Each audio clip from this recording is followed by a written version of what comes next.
Hello students, welcome to MTC. मैं हूं KP sir. आप लोगों को लाभ हानि पढ़ा रहे हैं।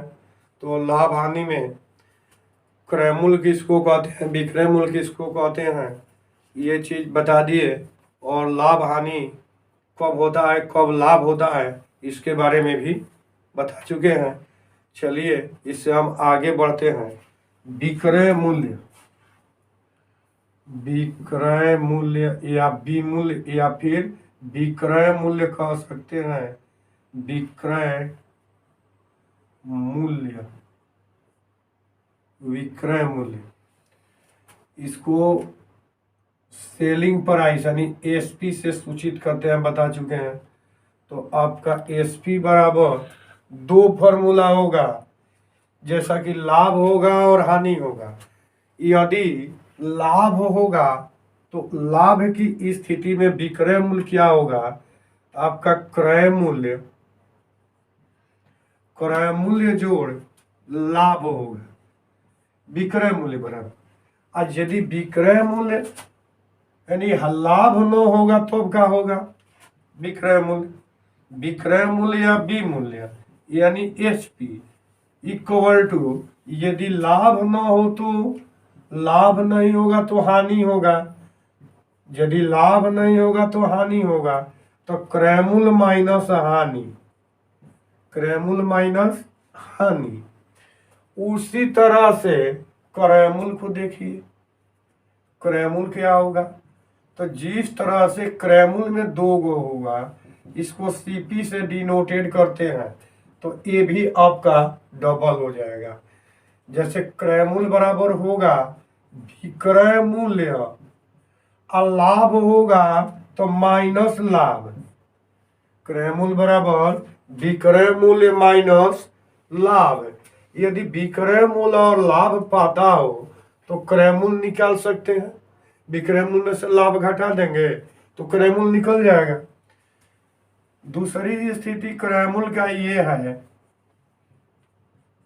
कि विक्रय मूल्य यानी कितना में बेचा गया, और यदि हानि में बेचा गया है तो निश्चित रूप से अधिक में खरीदा गया होगा। तो इसमें हम लोग हानि जोड़ देंगे, हानि को जोड़ देंगे तो अधिक में हमारा खरीद आ जाएगा कि अधिक में खरीदा गया। ये फॉर्मूला देख लीजिए ध्यान से, याद किए होंगे तो ठीक है, नहीं भी किए होंगे तो इसको समझ जाइए, याद हो जाएगा। कि क्रय मूल्य में आपको क्या देखना है कि एक तो क्रय मूल्य जब भी देखेंगे तो उसका विक्रय मूल्य लाभ या हानि। तो यदि लाभ हुआ है तो विक्रय मूल्य में से घटा दीजिएगा लाभ, तो आपका क्रय मूल्य मिल जाएगा। और यदि हानि हुई है तो विक्रय मूल्य में हानि को जोड़िएगा तो अब आपका क्रय मूल्य आएगा। अब एक होता है लाभ प्रतिशत में होता है या हानि प्रतिशत में होती है, तो पर भी क्रय मूल्य विक्रय मूल्य फॉर्मूला द्वारा, सूत्र द्वारा ज्ञात किया जाता है। वो कैसे, उसको देखिए। तो क्रय मूल्य इक्वल टू बी मूल्य यानी विक्रय मूल्य गुना 100 अब बाटा 100, इसके बाद प्लस क्या, लाभ। यहाँ जब लाभ प्रतिशत में रहेगा तब ये लगता है, लाभ प्रतिशत में रहने पर। यहाँ जो सूत्र पड़े हैं इसके पहले, उसमें आपका लाभ प्रतिशत में नहीं रहेगा, तब उसका उपयोग करेंगे जब लाभ प्रतिशत में न हो। अब प्रतिशत में हो तो क्रय मूल्य ऐसे निकालेंगे, क्रय मूल्य बराबर बी मूल्य गुना 100। बताए थे ना कि कम और अधिक के लिए 100 में जोड़ने के तरीका परसेंटेज में, परसेंटेज पढ़ा रहे थे तो परसेंटेज में कम और अधिक जोड़ने के जो तरीके बता रहे थे उसको थोड़ा याद कीजिए। और जो लोग अभी अभी या इसी वीडियो को देख रहे हैं वो प्रतिशत का भी थोड़ा वीडियो देख लें कि मैं कैसे बताया था और उसी तरह से उसको मैं यहाँ अप्लाई कर रहा हूँ। देखिए क्रय मूल्य और विक्रय मूल्य अभी हमने बताया कि लाभ तभी होगा जब विक्रय मूल्य ज्यादा होगा, लाभ तभी होगा जब विक्रय मूल्य ज्यादा होगा। तो क्रय मूल्य कम होगा तो आपको कम निकालना है, जैसा कि प्रतिशत में बता चुके हैं क्या निकलना है, आपको कम निकालना है। तो जब कम निकालना हो तो हर ज्यादा होगा, अधिक निकालना हो तो हर कम होगा। तो यहाँ पर आप क्रय मूल्य निकालेंगे, विक्रय मूल्य और लाभ है, इसका मतलब कि भी क्रय मूल्य कम होगा विक्रय मूल्य से, तो उसको 100 में हमने जोड़ दिया और ऊपर परसेंटेज के लिए 100 आपका अप्लाई कर दिया गया। देखिए इसका दूसरा क्या हो जाएगा, अब क्रय मूल्य में भी 2 हुआ ना ऊपर, तो यहाँ भी 2 होगा प्रतिशत में भी। तो एक हानि की स्थिति में विक्रय मूल्य, विक्रय मूल्य तो आपको लिखना है, तो हानि की स्थिति में यहाँ भी 100 लिखिएगा। अब नीचे यहाँ कंफ्यूजन होती है कि अब हानि है तो क्या लिखें, प्लस लिखें कि माइनस लिखें। तो देखिए पुनः फिर से समझ लीजिए, जब आपको हानि होगा वस्तु को बेचिएगा, और जब भी आपको हानि होगा तो इसका मतलब ये है कि कम में आप बेचे हैं, कम में बेचे हैं तो निश्चित रूप से हानि आपको होगा। तो क्रय मूल्य आपका ज्यादा होगा विक्रय मूल्य से। अब क्या निकाल रहे हैं, क्रय मूल्य निकाल रहे हैं, तो इसलिए विक्रय मूल्य से ज्यादा होगा, ज्यादा निकालना है। तो ज्यादा निकालने के लिए बताए थे कि 100 में से घटाना है, प्रतिशत बोला में प्रतिशत को। तो इसमें भी आई देखिए ना, इसमें भी तो प्रतिशत है, तो इसको भी आपको प्रतिशत से घटाना है, तो घटा दीजिए, सीधा सीधी घटा दीजिए। हानि, चूंकि हानि आपका प्रतिशत में दिया होगा तो इसमें हानि हो जाएगा, ये हो जाएगा हानि प्रतिशत में रहने पर, यानी हानि प्रतिशत में रहने पर आप इसको ऐसे बनाएंगे। तो ये आपका क्रय मूल्य का फॉर्मूला हो गया। तो जब क्रय मूल्य का फॉर्मूला हो गया तो इसको लिख लीजिएगा, और विक्रय मूल्य का फॉर्मूला मैं बताने जा रहा हूं। देखिए विक्रय मूल्य, क्रय मूल्य तो पढ़ गए, अब विक्रय मूल्य के लिए कैसे सूत्र बनेगा। यदि आपको क्रय मूल्य और लाभ है प्रतिशत में दिया गया हो, विक्रय मूल्य के लिए सूत्र जब क्रय मूल्य और लाभ प्रतिशत में दिया गया हो तो आपको लिखना होगा विक्रय मूल्य इक्वल टू बराबर क्रय मूल्य, क्रय मूल्य गुना 1 प्लस लाभ प्रतिशत वाला आपका रहेगा लाभ, और बाटा में 100 है।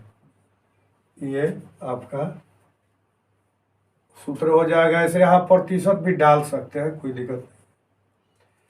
अब ध्यान दीजिएगा कि विक्रय मूल्य निकालना है, विक्रय मूल्य, क्रय मूल्य तो जो के तो हम लिख देंगे। लाभ हो रहा है, लाभ आपका प्रतिशत में हो रहा है, या लाभ प्रतिशत, लाभ प्रतिशत में है, यानी लाभ हो रहा है तो क्रय मूल्य से ज्यादा होगा विक्रय मूल्य, यानी अधिक निकालना है। फिर परसेंटेज वाला फॉर्मूला अप्लाई कीजिए कि अधिक निकालना है, तो क्रय मूल्य ये क्या है, गुना आपका हो जाएगा 100 प्लस लाभ, अब बाटा में कम यानी 100 है। ऐसे आराम से समझ लेंगे यदि प्रतिशत समझ गए हैं तो। फिर इसका दूसरा होगा विक्रय मूल्य। अब हानि होगी, हानि जब होगी, हानि प्रतिशत में, तब अब क्या होगा, तब विक्रय मूल्य निश्चित रूप से क्रय मूल्य से कम हो जाएगा, तब हर क्या होगा, ज़्यादा हो जाएगा और अंश कम हो जाएगा। तो क्रय मूल्य गुना इसको कम और इसको ज़्यादा, तो यहाँ से हानि आपको माइनस कर लेना है। हानि हानि यहाँ लिखिए या फिर हानि प्रतिशत लिखिए, कोई बात नहीं है। अब बाटा में आपका 100 आ जाएगा। तो बी मूल्य बराबर क्रय मूल्य 100 माइनस हानि प्रतिशत बाटा 100, और ये कोई फार्मूला ये हुआ आपका, 2 फार्मूला यहाँ पर हुआ। और तो देखिए कह रहा है क्वेश्चन की 80 रुपये की वस्तु को 100 रुपये में बेचने से कितना प्रतिशत लाभ होगा। विक्रय मूल्य ज्यादा हो गया, क्रय मूल्य आपका क्या है, कम है। 80 रुपये में खरीदी गई और 100 रुपया में बेच दी गई, तो निश्चित रूप से लाभ होगा। तो लाभ आपका कितना हो। तो स्टूडेंट्स थोड़ी खांसी आ गई थी, इसे मैं इसे पुनः बता देते हैं, इसे देख लीजिए।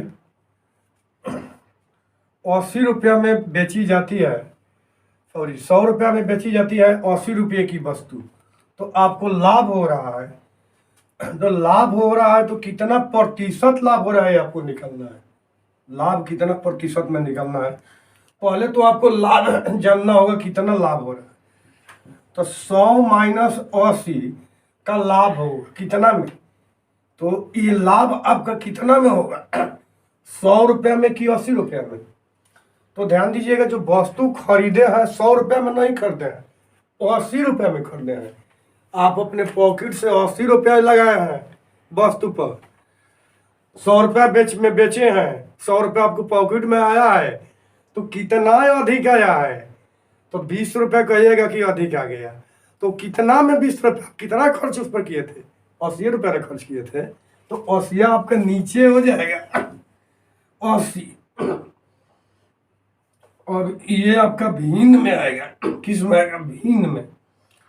तो यदि इसे प्रतिशत में बदलिएगा तो 20 बाटा 100 गुना 20 बाटा 80 गुना आपका 100 हो जाएगा, क्योंकि ये भिन्न में आ जाएगा प्रतिशत। अब देखिए ना, 20 से कम 20 से, या 20 चौका 80, अब फिर इसके बाद इससे कटा दीजिए तो 25 चौका 100, आपका 25% आ गया। आसानी से इस तरह से, और भी आगे मैं शॉर्ट ट्रिक बताऊंगा जिससे कि बनेगा। हाँ तो स्टूडेंट्स देखिए, आपके लिए एक मैं क्वेश्चन ये छोड़ देता हूँ, जिसे होमवर्क के रूप में आपका हो जाएगा। HW में 450 रुपया की वस्तु कितने में बेचा जाए ताकि 10% का लाभ हो।